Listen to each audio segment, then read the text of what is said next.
public manipulation and the psychological burden of leadership. Written around 1599, the play focuses less on historical battles and more on the internal and interpersonal conflicts that drive a republic to collapse. Here is a deep dive into the key themes, character arcs, and structural dynamics that define the tragedy. Core themes. 1. The power of rhetoric and persuasion. In the world of Julius Caesar, language is a deadly weapon. Power belongs not just to those with swords, but to those who can sway the human mind. Cassius's manipulation.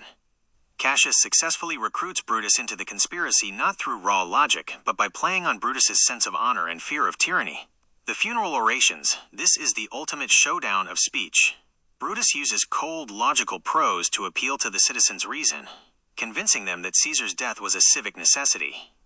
Mark Antony, however, counters with passionate, ironic poetry. His repetitive use of "and Brutus is an honorable man" is a linguistic Trojan horse that turns the Roman mob into a violent riot. 2.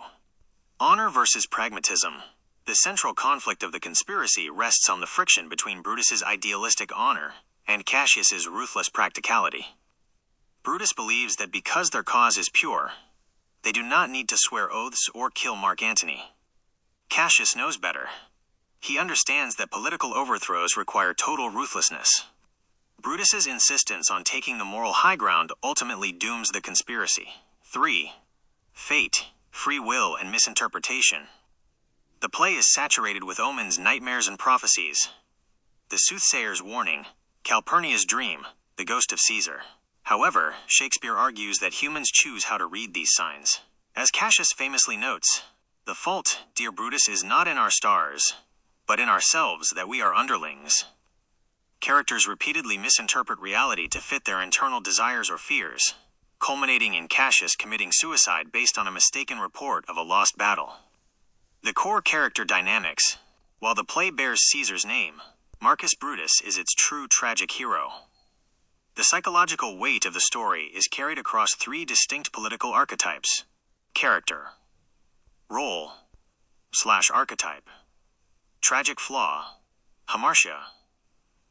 Ultimate fate. Julius Caesar, the autocrat, mighty but physically flawed, blind to his own mortality. Hubris, overriding pride.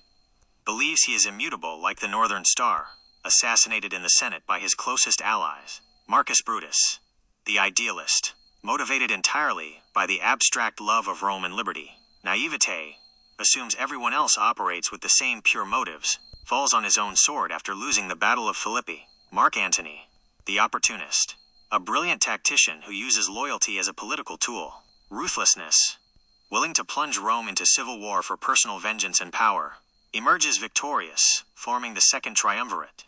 The structural pivot, the tipping point. The narrative curve of Julius Caesar is incredibly tight. The play does not build to Caesar's death at the very end. Instead, it uses his assassination as a midpoint catalyst that upends the social order. Act 1 to 2. The conspirators rise, filled down, pointing triangle. Act 3, Scene 1, the assassination of Caesar. The pivot point, filled down, pointing triangle. Act 3, Scene 2, Antony's funeral speech. The power shift, filled down, pointing triangle. Act 4 to 5, chaos, civil war, and downfall. Once Caesar is killed, his spirit becomes an active, terrifying force. Mark Antony explicitly predicts that Caesar's ghost will cry havoc and let slip the dogs of war.